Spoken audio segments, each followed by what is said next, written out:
Vamos a comenzar esta tarde con la oración. Lo que vamos a rezar son unas oraciones breves que se pueden rezar en preparación para la Santa Comunión durante la misa. Es una práctica muy importante que nos enseña la misa tradicional en latín, de cómo tenemos que prepararnos para recibir la Santa Comunión. En el nombre del Padre, y del Hijo, y del Espíritu Santo. Amén. Actos de fe y de esperanza. Creo, Señor, firmemente que voy a recibir vuestro cuerpo, vuestra sangre, vuestra alma y vuestra divinidad. Lo creo porque vos lo habéis dicho, y espero de vuestra bondad infinita todos los bienes y las gracias que dais a los que os reciben con los sentimientos de una fe viva y de una total confianza. Actos de adoración y de humildad. Os adoro, Señor, en la Santa Hostia, con todo el respeto de que soy capaz. Reconozco humildemente que no soy digno de recibiros, mas decid una sola palabra y mi alma sanará. Actos de amor y de deseo. Oh Jesús, que me habéis amado hasta morir por mí y hasta darme en alimento vuestra carne adorable, os amo con todo mi corazón y sobre todas las cosas. Ven a tomar posesión de mi corazón que ardientemente desea unirse a vos. Oración de Santo Tomás de Aquino. Oh Dios Todopoderoso y Eterno, llego al sacramento de vuestro unigénito Hijo, mi Señor Jesucristo, como un enfermo al médico de la vida, como sucio a la fuente de la misericordia, como ciego a la luz de la claridad infinita, como pobre al Señor de cielos y tierra, y como desvalido al Rey de la gloria. Ruego pues a vuestra infinita bondad y misericordia, tengáis por bien sanar mi enfermedad, limpiar mi suciedad, alumbrar mi ceguedad, enriquecer mi pobreza y vestir mi desnudez, para que así pueda yo recibir el pan de los ángeles, al Rey de los reyes, al Señor de los señores, con tanta reverencia y temor, con tanto dolor y verdadero amor, con tal fe y tal pureza, y con tal propósito e intención, cual conviene para la salud de mi alma. Dadme, Señor, que reciba yo no solo el sacramento de vuestro sacratísimo cuerpo, sino también toda la virtud y gracia del sacramento. Oh Dios benignísimo, dadme que reciba yo el cuerpo de vuestro unigénito Hijo y Señor nuestro Jesucristo, formado de María Virgen, de tal modo que merezca ser incorporado a su cuerpo místico y contado entre sus miembros. Oh amantísimo Padre, concededme vuestro Hijo amado, al cual deseo ahora recibir encubierto y velado, de manera que merezca yo contemplarle para siempre, descubierto y descubierto sin velo, eternamente. Amén. En el nombre del Padre, y del Hijo, y del Espíritu Santo. Amén. Se pueden sentar.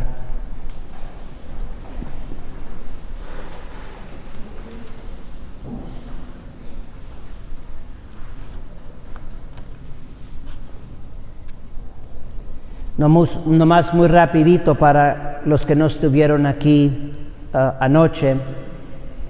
Estamos hablando de las altísimas realidades contenidas en la Santa Misa, pero altísimas realidades que están ocultas, es decir, son invisibles. Necesitamos la fe para tener acceso a estas altísimas realidades. Una de las altísimas realidades más importantes es la pasión y muerte de nuestro Señor Jesucristo. Realmente, Jesucristo renueva su pasión y muerte en la Santa Misa. Este es un milagro increíble, es una altísima realidad que no podemos comprender, pero es lo que la Iglesia nos enseña, es lo que nuestro Señor Jesucristo hace en la Santa Misa. Y entonces anoche estábamos viendo cómo San Antonio María de Claret, cómo él nos da un ejemplo de esto, hablando de todas las diferentes partes de la misa, incluyendo las vestiduras del sacerdote, de cómo nos llaman a atención al misterio invisible, pasión y muerte de Jesucristo. Pues esta tarde comienzo con otro ejemplo. Es otro ejemplo parecido al de ayer. El de ayer fue tomado de San Antonio María de Claret, de cómo podemos nosotros apreciar en los signos visibles de la misa, cómo Jesús renueva su pasión y muerte en la Santa Misa. Y entonces aquí lo voy a tomar ya de la segunda parte de la misa. Vean, esto es otra interpretación de lo que está sucediendo en la misa, de los signos visibles en la misa. Muy parecido a lo de San Antonio María de Claret, pero poco diferente. Explicación de la segunda y tercera parte de la misa. La segunda parte de la misa comienza desde el prefacio. Llámase así porque antecede o precede a la consagración y es una disposición particular para aquel sacrificio.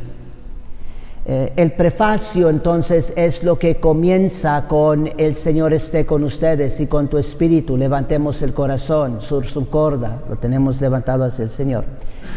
El prefacio significa cuando el Señor fue notificado la sentencia de muerte por Pilatos y entregado a los que le habían de crucificar. También para los que no estuvieron ayer, noten lo que está pasando, se está dando una explicación de cómo podemos también entender y participar en esta parte de la misa, mirando en fe a eventos de la pasión de nuestro Señor Jesucristo. El punto es de que tú, para participar en la misa tradicional, no necesariamente tienes que estar siguiendo las oraciones del sacerdote. Sí lo puedes hacer, y eso también es una manera importante de participar en la misa, unirte a la oración del sacerdote en tu propio idioma, siguiendo en tu misalito, digamos el texto en español, pero no es la única forma para participar. Recuerden, participar en la misa significa primero que todo estar ejerciendo la fe, pasando de lo visible a lo invisible. Aquí el prefacio es lo visible, se puede oír, pero la interpretación nos está llamando la atención en fe a cómo nuestro Señor Jesucristo fue notificado de la sentencia de muerte por Pilatos y entregado a los que le habían de crucificar.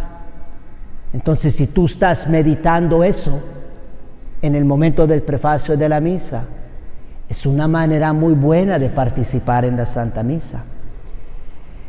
Seguimos. El Sanctus significa la aclamación del Domingo de Ramos. Al decir Benedictus, eso es al final del Santo Santo, cuando se dice bendito el Señor, bendito el que viene en el nombre del Señor, el bendito, Benedictus. Al decir Benedictus se significa que aquel triunfo era principio de la pasión. El decirse el canon secretamente, el canon de la misa es la oración más importante, es la oración de consagración, es la oración que, porque es tan sacrosancta, por eso en la misa tradicional en latín se reza en voz baja. El hecho de que se está rezando en voz baja es como un velo, nomás que no es un velo visible, es un velo audible que nos muestra lo sagrado que es. El decirse el canon secretamente significa cómo el Señor fue desamparado en el huerto de los suyos. El memento por los vivos.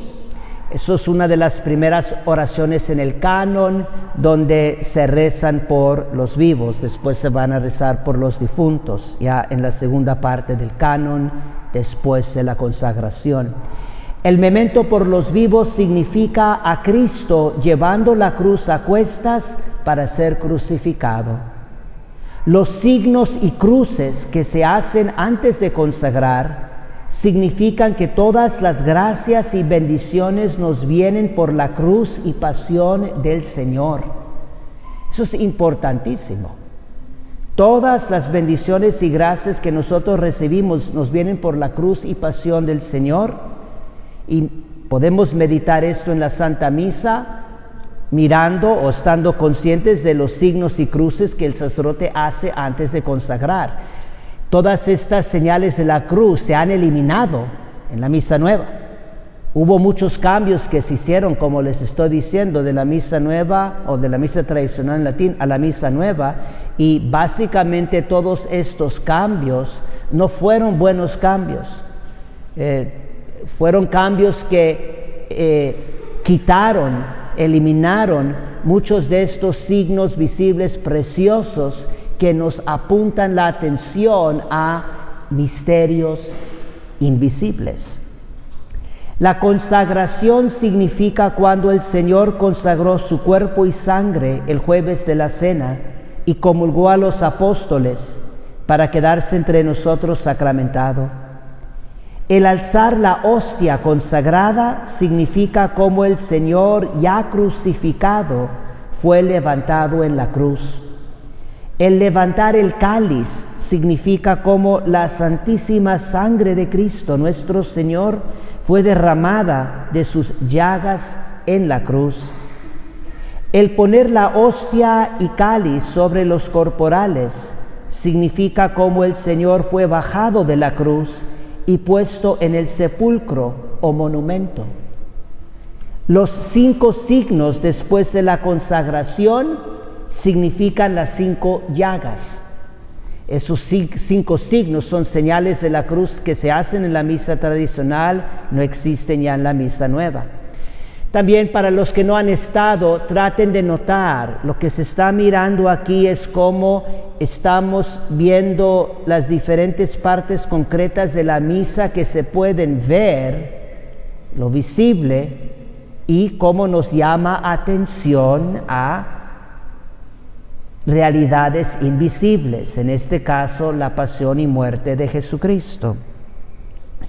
El memento por los difuntos significa cuando Cristo rogó a su Padre por todo el género humano. El sacerdote encomienda a Dios a los difuntos. Cuando el sacerdote se hiere en los pechos diciendo nobis quoque peccatoribus, significa cuando los judíos se hirieron los suyos, viendo crucificado al Señor, y la conversión del buen ladrón. Los signos que hace el sacerdote antes de la segunda hostia significan las 3 horas. Eso se refiere a las 3 señales de la cruz que hace el sacerdote antes de la segunda elevación de la hostia. Es la pequeña elevación inmediatamente antes del lo que se llama la doxología, el final del canon, por Cristo, con Él y en Él, a ti Dios Padre. Los signos que hace el sacerdote antes de la segunda elevación de la hostia significa las 3 horas que estuvo el Señor en la cruz. El levantar brevemente la hostia sobre el cáliz significa cómo resucitado el Señor subió a los cielos, llevando consigo las almas de los santos padres. El Padre Nuestro, Pater Noster, significa las 7 palabras que dijo el Señor en la cruz. El partirse la hostia significa cómo el Señor fue maltratado en su pasión y también cómo fue conocido en la fracción del pan. Pártase la hostia en 3 partes. Eso sucede, el sacerdote parte el cuerpo de Cristo en dos partes grandes y luego una tercera partícula pequeña que se mezcla con la sangre. Pártase la hostia en tres partes, o por la Santísima Trinidad, o por los tres estados de la Iglesia, a quienes este sacrificio aprovecha. La mayor parte a los del cielo, o Iglesia triunfante, la menor que se junta con la otra parte mayor en la patena, a los del purgatorio, y las partículas que se echan en el cáliz a los viadores, que por sangre, esto es, por los trabajos y sangre del Señor, hemos de conseguir la gloria. El decir 3 veces Agnus Dei, Cordero de Dios, significa pedir a Dios perdón de los pecados de pensamiento, palabra y obra. La paz, la misma del Espíritu Santo. La comunión del sacerdote significa cuando sepultaron al Señor. Desea tú tener un corazón muy puro que ofrecerle al Señor para sepulcro, y procura comulgar espiritualmente. El ite missa est, ya al final de la misa, significa lo que el ángel dijo a las santas mujeres de que ya el Señor había resucitado. La bendición, la que el Señor echará el día del juicio final a los electos. Eso fue lo mismo que anoche de parte de San Antonio María de Claret. El Evangelio de San Juan, esto es el último Evangelio que siempre se proclama al final de la Santa Misa. El Evangelio de San Juan significa la predicación de los apóstoles después de la ascensión del Señor.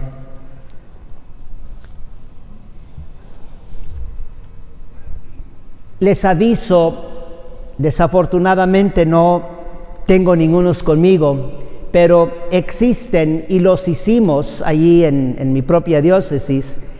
Hay unos misalitos que se pueden usar para participar en la misa tradicional, donde lo que son es, en cada hojita hay un pequeño dibujo de lo que el sacerdote está haciendo.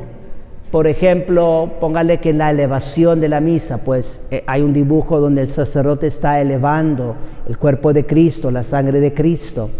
Y luego, un poco como atrás, hay un dibujo de nuestro Señor Jesucristo en un momento de su pasión. Y luego hay una oración que se puede rezar. Es la misma idea de lo que hemos escuchado ahorita y lo que escuchamos anoche de San Antonio María de Claret. El punto principal es ese, de que uno está meditando la pasión y muerte de Jesucristo a través de lo que está sucediendo en la Santa Misa. Entonces, con ese misalito, si uno ve parte de la misa, el sacerdote proclamando el Evangelio, o que está mostrando el cuerpo de Cristo, Ecce Agnus Dei, he aquí el Cordero de Dios antes de comulgar, es una ayuda para contemplar las altísimas realidades que están ocultas en la Santa Misa. Esta es la verdadera participación en la Santa Misa. Estar conscientes de que hay que estar pasando de lo visible a lo invisible a través de la fe. Recuerden la cita que les di del Concilio de Trento, donde nos explica que la Santa Iglesia a lo largo de los siglos nos ha dado todos estos ritos, gestos, ornamentos, oraciones, para excitar nuestras mentes a contemplar los misterios. Esto quiere decir que no se pueden eliminar. Los ritos, los gestos, las oraciones, las velas, las campanas, todo lo visible que forma parte de la misa tradicional en latín, no se pueden eliminar. Porque lo que pasa es que entonces el ser humano realmente no va a llegar al misterio. Los signos visibles no son, digamos, de suma importancia en sí, pero sí son necesarios para una ayuda a tu naturaleza humana para poder contemplar los misterios en la misa. Eso es lo que nos enseña el Concilio de Trento. Les leí todo el texto breve, el párrafo breve, la noche antepasada. Esta también es la razón por la cual en la misa tradicional tenemos periodos de silencio. El silencio es muy importante porque nos está llamando a la contemplación. Y la dimensión más importante de la Santa Misa es la contemplación, no lo que estamos diciendo, digamos, audiblemente. Esa no es la participación más profunda en la Santa Misa, es la contemplación.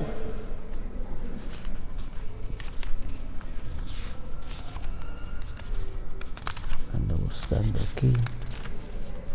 No lo tengo. Bueno. Regresamos una vez más a la pregunta clave. Esta pregunta siempre nos la tenemos que hacer.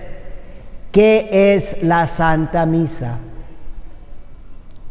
¿Qué es la Santa Misa? Vamos a repasar muy rapidito lo que ya dijimos. 4 cosas respecto a la Santa Misa. Traten de recordar esto y de no olvidarlo, para que cuando vengan a misa estén conscientes de esto y puedan considerar, contemplar esto más de lo que lo han hecho en el pasado. Si estamos conscientes de estas 4 elementos esenciales a la Santa Misa, vamos a apreciar siempre más la misa tradicional en latín. La Santa Misa es el acto más sagrado de nuestra religión. 1, porque lo instituyó Dios mismo. 2, porque Dios es ofrecido como víctima. 3, porque Dios ofrece como sacerdote. Y 4, porque solo a Dios puede ser ofrecido semejante honor. Ahora, estos 4 aspectos de la misa, esenciales a la misa, ¿qué es la Santa Misa? Estos 4 aspectos de la misa nos están llamando a la fe. Noten, por ejemplo, lo que acabamos de decir, número 2. Dios es ofrecido como víctima en la misa. ¿Quién va a poder entender eso? Es un gran misterio. Dios es ofrecido como víctima en la Santa Misa. Para poder creer y apreciar eso, y también con el tiempo ir captando el significado de eso para nuestras vidas, para nuestra propia conversión y santificación, requiere fe. Ahora, vamos a ver muy rapidito cómo estos 4 aspectos de la misa, cómo son un gran llamado a la fe. El primero, Dios mismo instituyó la misa. Recuerden, esto quiere decir que la Santa Misa es obra de Dios. Opus Dei, esas son las palabras en latín. Y si la Santa Misa es obra de Dios y realmente creemos esto, entonces sabemos que es algo sumamente sagrado. Viene de la mano de Dios. Podríamos decir, viene del costado abierto de nuestro Señor Jesucristo, la Santa Misa. Y entonces, si es que viene de Dios y es algo sumamente sagrado, les voy a hacer una pregunta. ¿Debe del hombre cambiar radicalmente esto si es obra de Dios? Absolutamente no. En serio, absolutamente no. Aquí ya vemos el primer error, y fue un gran error en los tiempos después del Concilio Vaticano II. que ahí pusieron un comité para empezar a cambiar radicalmente la obra de Dios, la Santa Misa. Pónganse ustedes nomás a pensar, la Biblia es algo que también podemos decir viene de la mano de Dios, es la palabra de Dios, inspirada por Dios, es algo sumamente sagrado. Ahora, ¿debe del hombre empezar a cambiar la Biblia y decir, por ejemplo, bueno, ya estamos en tiempos modernos, hay que adaptar el lenguaje de la Biblia porque el hombre moderno no le entiende muy bien y no es tan relevante a nuestras circunstancias actuales aquí en Nicaragua, entonces hay que cambiar la Biblia? Eso no se hace. ¿A quién se le ocurre? Eso no se hace porque uno, por lo menos, se supone, tiene un mínimo de fe de que la Biblia es algo sagrado, es obra de Dios. El credo, nuestro credo, es algo sumamente sagrado, viene desde tiempos apostólicos. El credo no se cambia, no es que yo les voy a decir, ¿saben qué? El credo, pues la gente del 2015 ya no entendemos este lenguaje del credo, hay que cambiarlo para adaptarlo a nuestra mentalidad. Eso no se hace. Pues, ¿cómo se puede hacer eso con la Santa Misa? Y es muy triste porque por falta de fe, eso es lo que estoy tratando de mostrarles, es por falta de fe. El hecho de que esto ha sido instituido por Dios es un gran llamado a la fe, pero por falta de fe se cambió radicalmente la misa. Y lo que nosotros tenemos que hacer es hacer todo lo posible para recobrar la Santa Misa. La actitud de la fe, si uno realmente tiene fe, su actitud, su disposición, digamos, espiritual, no va a ser una de andar adaptando a circunstancias nuevas. Eso no es la fe.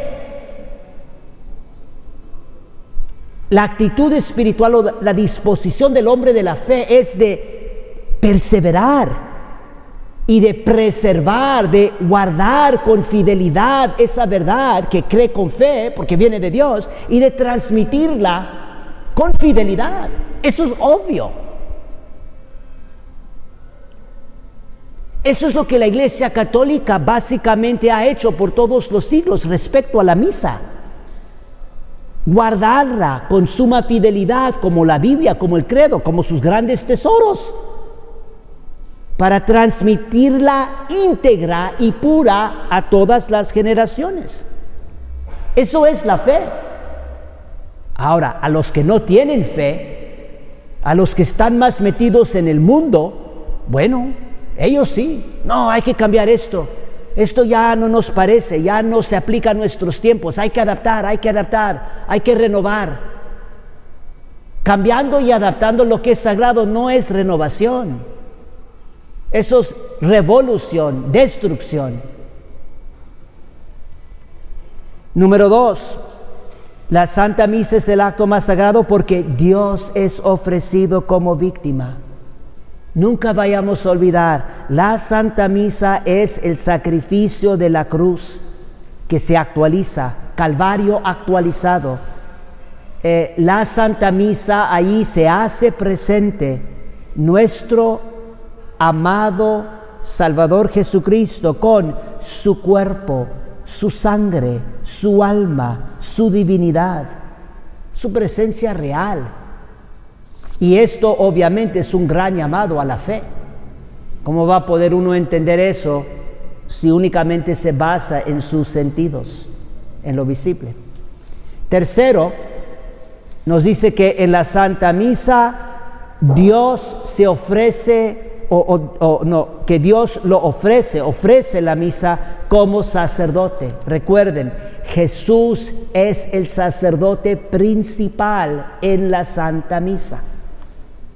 Y cuando nosotros venimos a misa es para que no nos enfoquemos principalmente en el sacerdote, en su persona.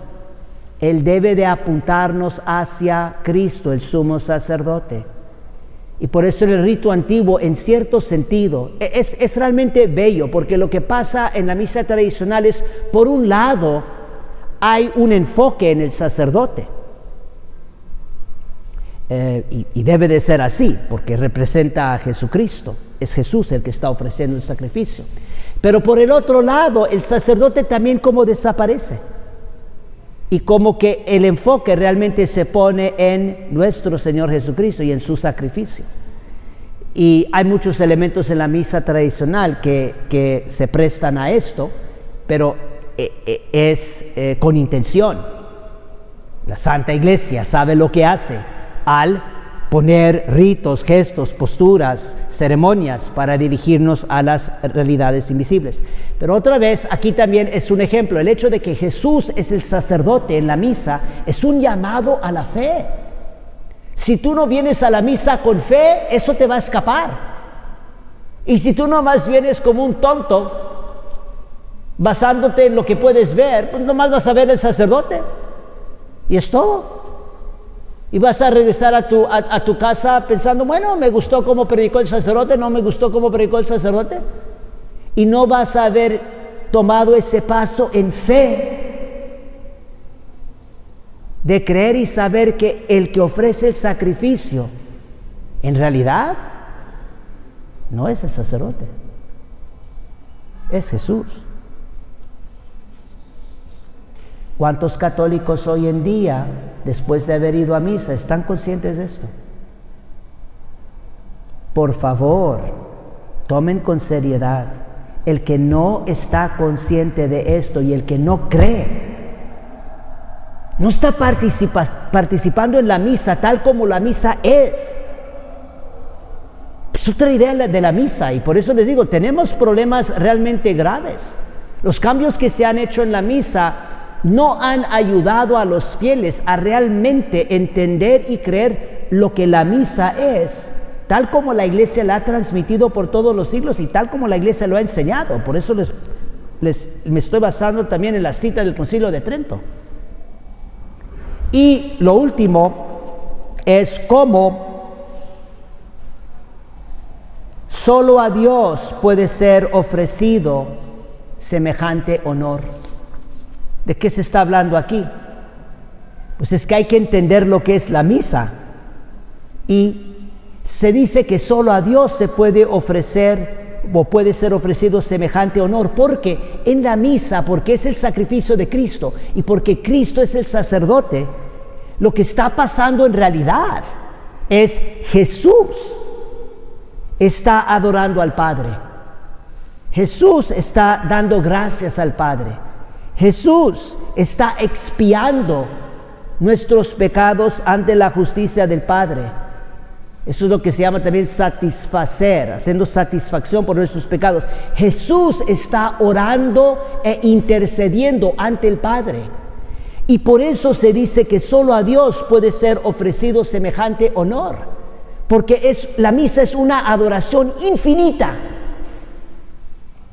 Muchos de los santos y padres de la Iglesia dicen de cómo ni todos los ángeles en el cielo, ni la Santísima Virgen María en el cielo pueden igualar lo que es la misa.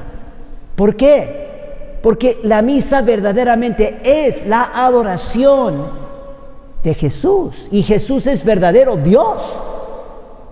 Cualquier adoración que pueden ofrecer a Dios los ángeles y los santos y la Santísima Virgen, hasta la Santísima Virgen María, no se pueden comparar con la adoración del Dios hombre.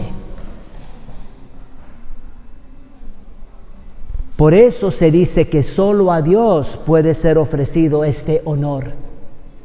Solo a Dios le corresponde una adoración infinita, una acción de gracias infinita, una expiación por todos los pecados del género humano, por Jesucristo mismo y la oración de nuestro Señor Jesucristo. Pero para darnos cuenta de esto hay que tener fe y tenemos que participar en la misa. Entonces es estar conscientes de esto, creerlo, y luego nosotros tratar de unirnos a esta adoración de nuestro Señor y Salvador, a su adoración, a su acción de gracias. Y por eso también es ridículo unas personas, y yo he escuchado esto Muy frecuentemente.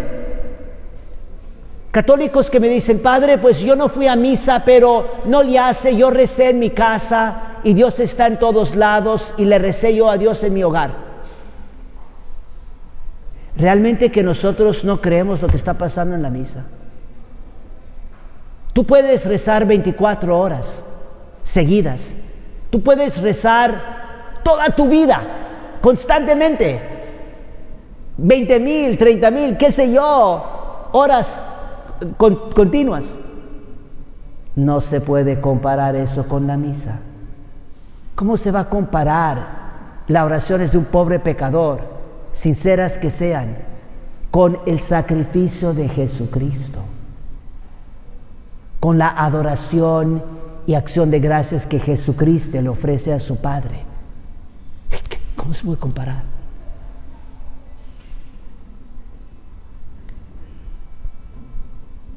Aquí también lo que queremos darnos cuenta es que el sacrificio de la Santa Misa, primeramente, es dirigida a Dios. Es para su gloria, para adorar a Dios, para reconocer su infinita majestad. La Santa Misa no se trata primero que todo en estarnos enfocando en nosotros mismos. Esto también ha sido uno de los problemas en los cambios que se han hecho en la misa. Cuando se hicieron los cambios en la misa, el criterio que se estaba usando más bien era el pueblo. Bueno, a ver, ¿cómo se puede adaptar al pueblo? ¿Cómo puede participar el pueblo? Eso es secundario.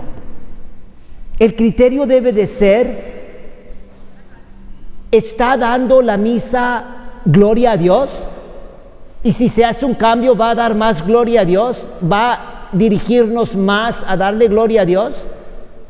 A adorar a Dios, a alabar a Dios, y si eso se está cumpliendo, obviamente eso sirve para nuestra salvación, sirve para nuestro bien. Pero así nosotros también debemos de evaluar la misa, debemos no de preguntar primero, bueno, ¿le entendí todo? No, tú debes de primero preguntar, ¿la misa a la que asistí dio gloria a Dios? ¿Nos dirigimos a Dios? Eso precisamente ha sido el criterio para la Iglesia Católica a lo largo de los siglos, porque sí ha habido cambios en la misa, obviamente. La misa del rito antiguo no es exactamente lo mismo que en el siglo III o IV. Sí ha habido cambios, pero han sido cambios, lo que llamamos cambios orgánicos, un desarrollo orgánico, donde realmente no se notan las diferencias. No es un cambio radical, no es una ruptura.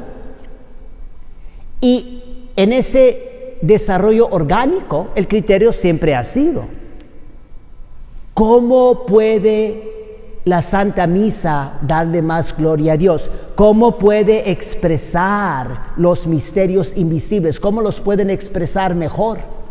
Muchos no saben, pero en realidad este criterio está escrito en los documentos de Vaticano II. Les voy a dar la cita, especialmente para los seminaristas, para que lo vayan y lo busquen. Lo van a encontrar en el documento sobre la liturgia del Vaticano II, que se llama Sacrosanctum Concilium, en el número 21.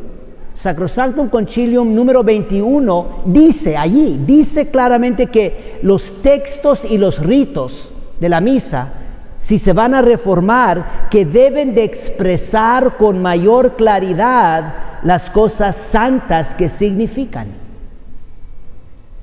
Y eso absolutamente no es lo que sucedió. Hay muchos elementos de la revolución litúrgica, todos los cambios que se hicieron en la misa, que en realidad no están conforme a los documentos de Vaticano II, sino que están yendo en contra. Incluso los documentos de Vaticano II, ese mismo documento Sacrosanctum Concilium, nos habla de cómo se tiene que preservar el lenguaje sagrado, el latín, en la Santa Misa. Ahí está escrito, cualquier persona lo puede leer. Me parece que es el número 54, ahí no estoy seguro, pero me parece que es el número 54. Esta misión, como les he dicho, se trata de comprender un poco más la Santa Misa como misterio de fe. Por lo tanto, ahorita vamos a examinar unos puntos importantes respecto a la fe. Porque también, como ya les dije el primer día, hay mucha confusión respecto a lo que la fe es. Probablemente lo tendré que repasar muy rapidito aquí para las personas que vienen por primera vez, pero seguimos.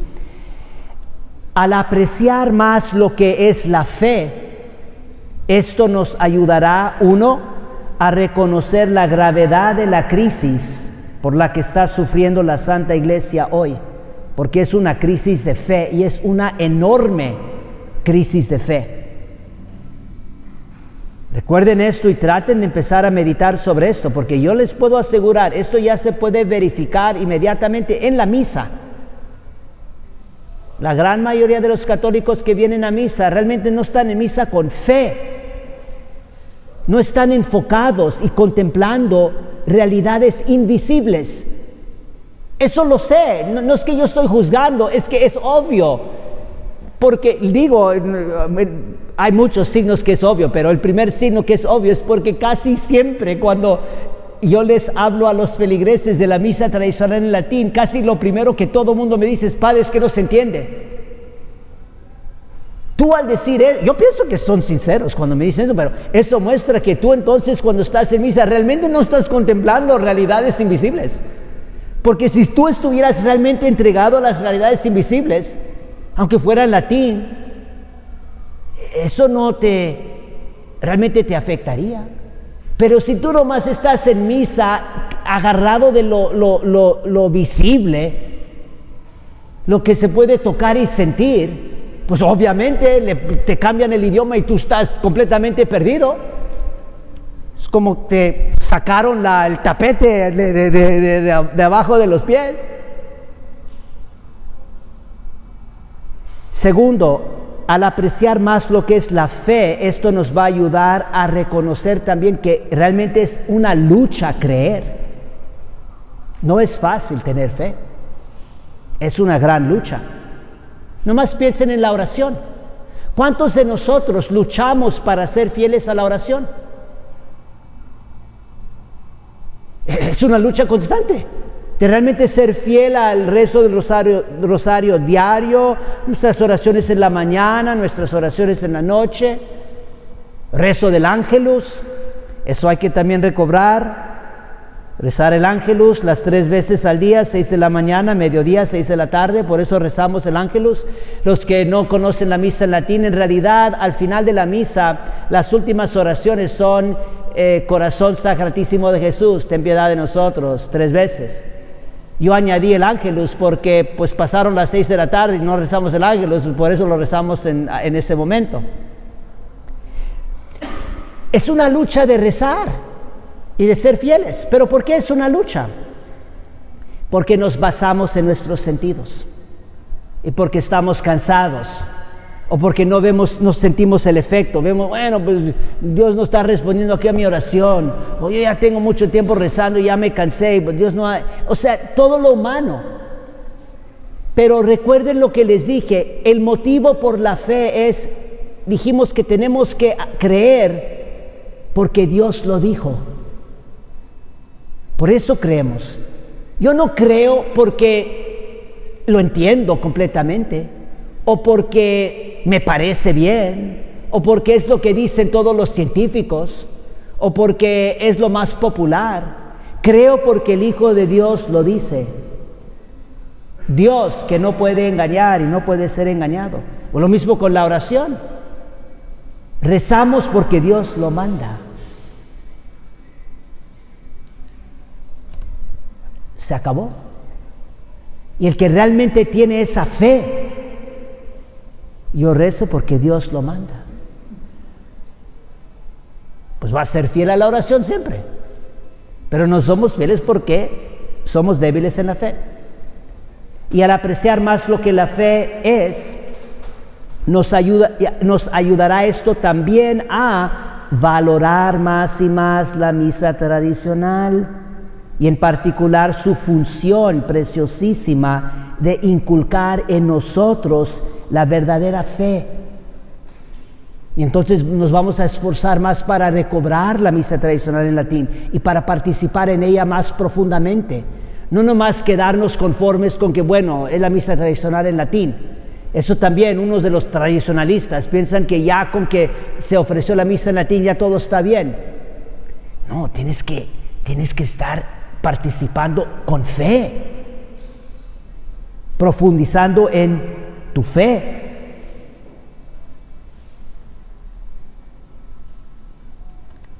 Bueno, entonces, ¿qué podemos decir acerca de la fe? Vamos a comenzar les voy a leer el comienzo de uno de nuestros grandes credos, que probablemente muchos de ustedes ni lo conocen, por eso lo estoy mencionando, para que lo conozcan. Como católicos, básicamente tenemos 3 credos. En general, hay más, pero los principales podríamos decir son 3. Y son más o menos de la misma antigüedad. Estamos hablando de los primeros siglos, más o menos ya fijándose como para el IV siglo, tiempo del Concilio de Nicea. Primero es el que rezamos los domingos, lo que se llama el credo niceno-constantinopolitano, a ver si lo dije bien, ahí hay más o menos, de Constantinopla, de los concilios de Nicea y Constantinopla. Es el que rezamos los domingos, es el también que tenemos en la misa tradicional, el credo. También tenemos uno más cortito que es el credo de los apóstoles o apostólico. Muchos de nosotros conocemos, muchas veces es el que rezamos en nuestras oraciones, digamos, diarias o rezar el Santo Rosario. Ahora, el tercero es el que no es tan conocido, pero básicamente pues está casi al mismo nivel. Digo casi porque sí, el credo de Nicea, Constantinopla, realmente tiene una solemnidad especial porque pues, siempre se está rezando los domingos.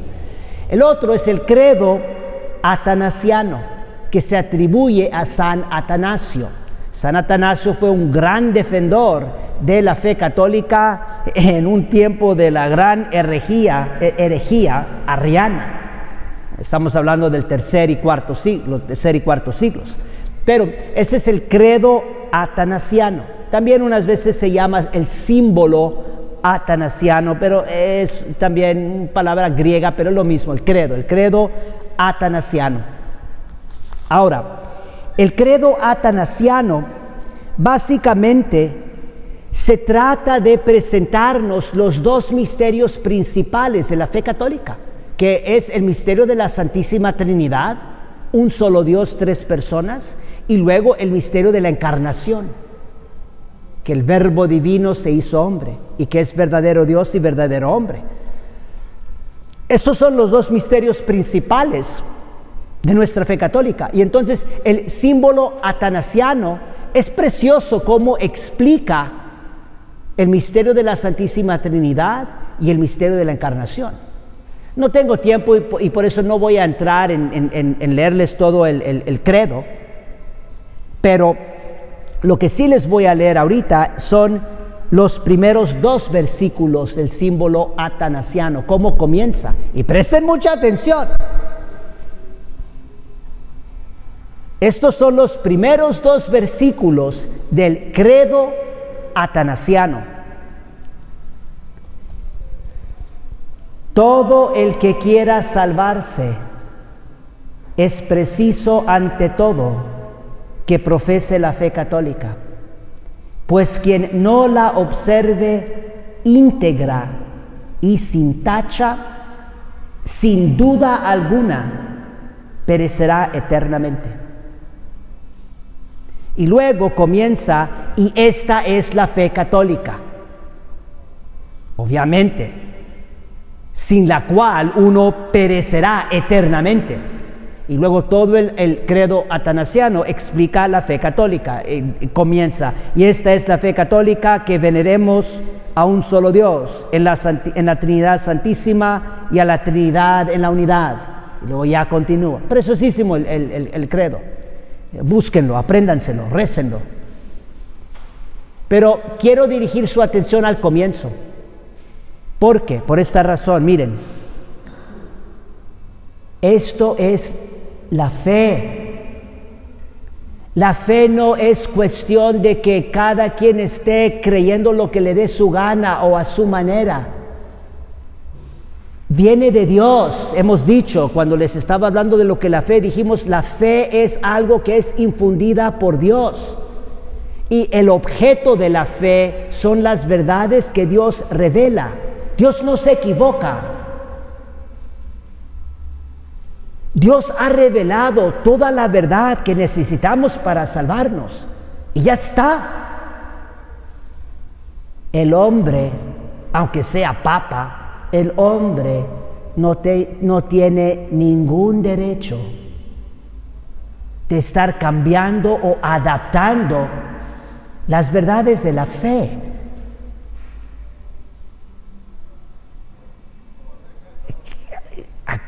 ¿Qué nos ha pasado? ¿Qué tan bajo hemos caído para tener tantas ideas distorsionadas de la fe? Y esto es muy común, por ejemplo, católicos que están hablando entre sí o con otros no católicos y les dicen, bueno, tú tienes tu creencia, yo tengo la mía, tú respétame, yo te respeto. ¿Qué es eso? Y eso está por todos lados. Eso no es la fe católica. Yo como sacerdote católico, yo no respeto creencias que son falsas. Ahora, si una persona, póngale que es protestante, no cree la verdad, objetivamente es hereje. Puede ser que esa persona sea muy sincera. Bueno, yo no me voy a poner a pelear con el protestante o a condenar ahí nomás de repente al protestante. Tenemos que tener caridad. Hay que tratar bien a los demás. Hay que respetarlos. Tener respeto básico para la persona, sí. Quiere decir, no vas a empezar a juzgar o hablar mal de ellos o condenarlos o lo que sea. Pero hay una diferencia entre respetar la persona y respetar lo que cree, cuando lo que cree es falso. Hay una diferencia. Y yo puedo respetar a esa persona e incluso respetar su sinceridad, pero decirle, yo no respeto lo que tú crees. Porque si yo respeto lo que tú crees, eso es una ofensa gravísima a Dios. Es una ofensa gravísima a Dios. Porque Dios no reveló esa falsedad. Y esa falsa creencia no viene de Dios. Dios no nos dijo, ¿saben qué? Aquí les doy la Biblia, aquí les doy la iglesia, pero cada quien puede interpretar como le dé su gana. Y cada fulano puede venir y fundar una nueva iglesia y una nueva secta. Eso no viene de Dios. Por eso es tan importante esto y sépanlo. Estas no son ideas mías. Esto es lo que la Iglesia Católica ha enseñado siempre. Basta nomás empezar a estudiar la doctrina de la Iglesia a lo largo de los siglos, y aquí es lo clave, tristemente, con la excepción de los últimos 40 o 50 años. Obviamente también con la excepción de los herejes. Siempre cuando ha habido movimientos de los herejes en la historia de la iglesia, pues bueno, andan con herejías. Pero mi punto ahorita es de que lo que les acabo de leer, el comienzo del credo atanasiano, esto casi ya no se escucha en nuestras parroquias. Son poquísimos los obispos y los sacerdotes católicos que están enseñando esto. Y esto es la fe católica. Aquí han de empezar a darse cuenta, porque les estoy diciendo que tenemos una crisis muy grave de fe en la iglesia. Es más, para decirles la verdad, ahora, aquí puede ser que me equivoque, yo no sé todo, pero yo ahorita les puedo decir, yo no sé ni de un solo obispo en el mundo ahorita, obispo católico, con la excepción de los obispos de la Fraternidad de San Pío X, no sé si ustedes conocen eso, pero no vamos a entrar ahorita en eso, pero que ahorita son 4, que claramente esté enseñando esto, que está en el símbolo atanasiano. Ahora, por eso digo, puede ser que me equivoque. Si me equivoco, pues corríjanme, que alguien me diga, no, pues obispo tal fulano, sí está claramente diciendo eso. Todo el que quiera salvarse es preciso, es decir, necesario, es preciso ante todo que profese la fe católica. Aquí nos está diciendo, tiene que hacer buenas obras, tiene que ayudar a los pobres, tiene que, practicar la caridad. Todo eso es importante, pero aquí el credo nos está diciendo, si te quieres salvar, tienes que ser buena persona, tienes que con sinceridad creer en Jesús, tienes que tener una experiencia de que Jesucristo te salvó. Nada de eso. Ante todo, que profese la fe católica. Hay que tomar esto con seriedad. Y luego, quizás viene el versículo más fuerte. Y por eso yo digo, yo no pienso que los obispos están enseñando eso, porque se condenan a ellos mismos. Lo que ha pasado es que en los últimos 40 años hemos estado cambiando cosas en la fe.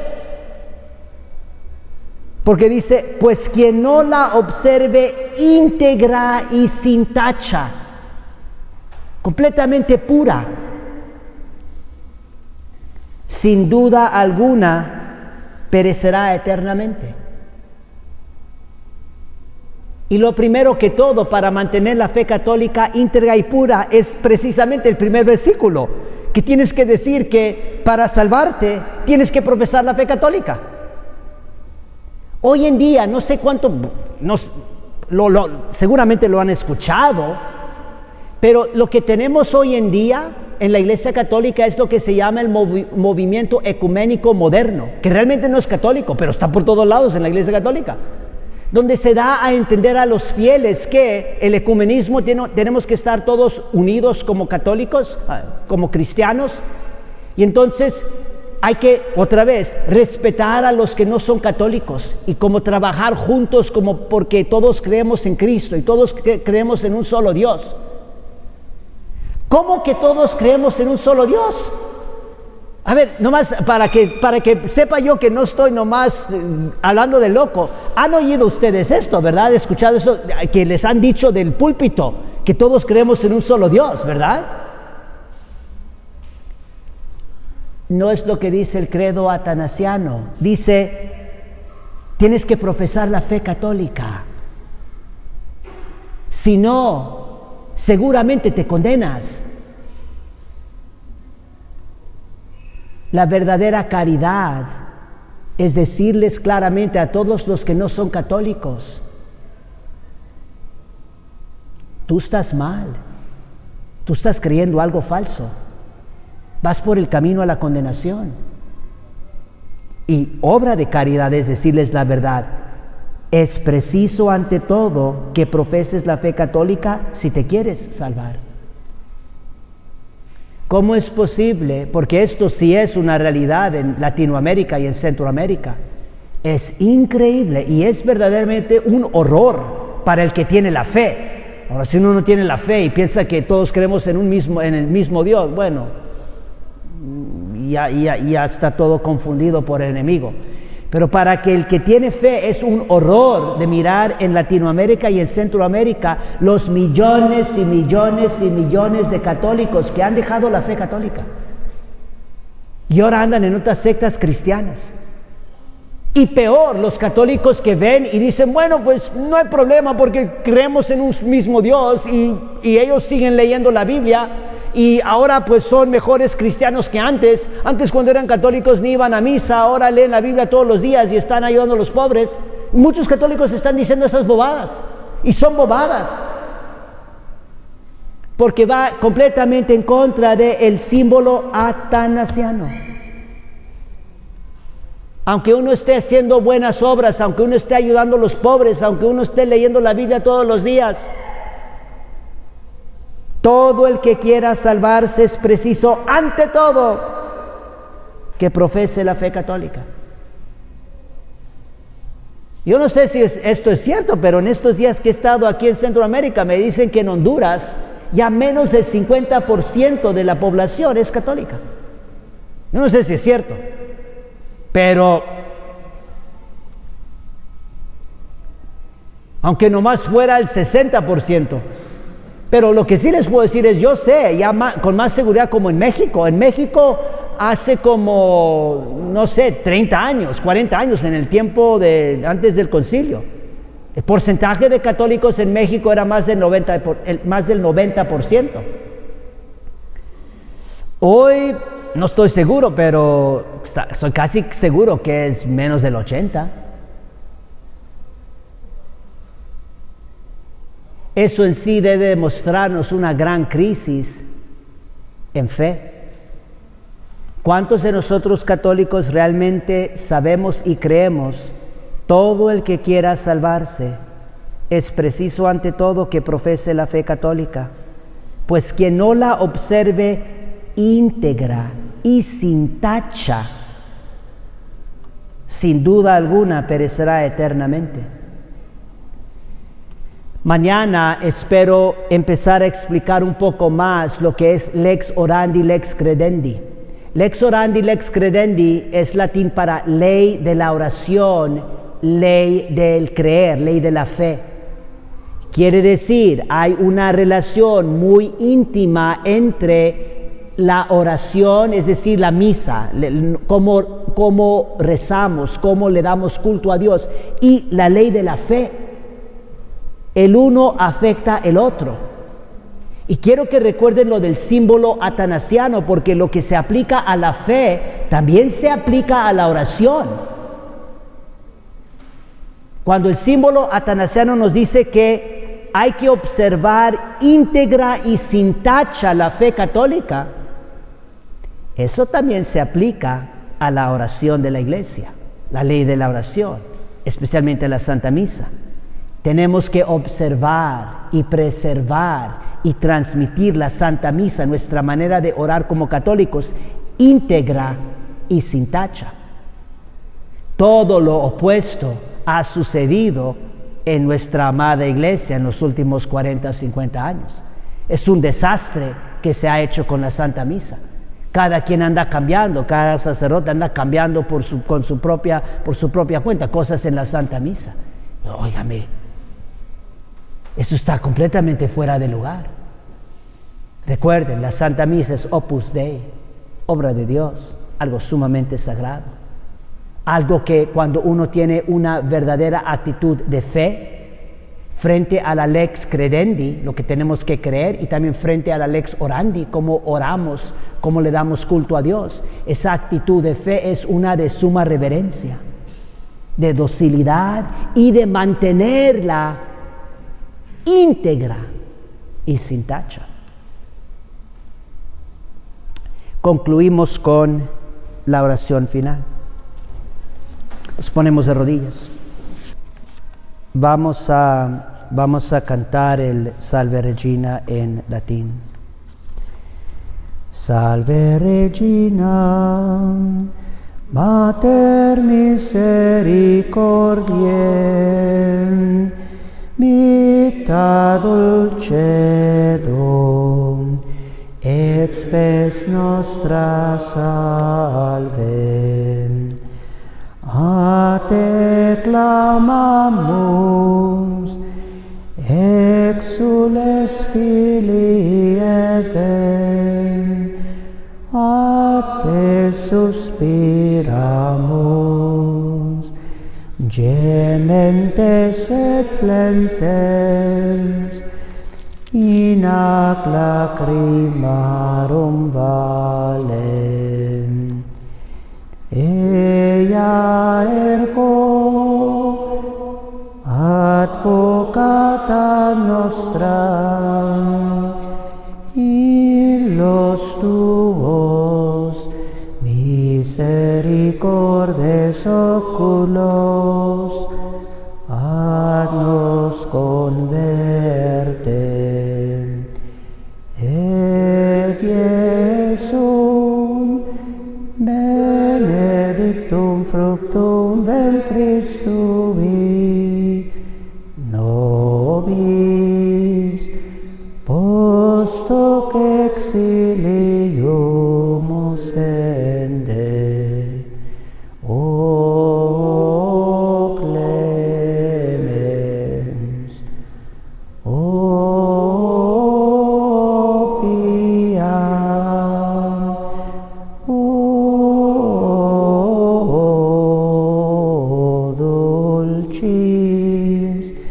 Virgo Maria, ora pro nobis sancta Dei Genetrix, in efficiamur promissionimus Christi. Oremus, omnipotens sempiterne Deus, qui gloriose Virginis Matris Mariae, corpus et animam udinium Filii Tui habitaculum effici meredetur, Spiritus Sancto cooperante preparasti, daut cuius commemoratione letamur, eius pia intercessione, ab instantibus malis et a morte perpetua liberemur, per iundem Christum Dominum nostrum. Amen. Dominus vobiscum, cum spiritu tuo, benedictio Dei omnipotentis, Pater et Filius et Spiritus Sanctus, descendat super vos et maneat semper. Amén. Pasen buenas noches. Dios los bendiga.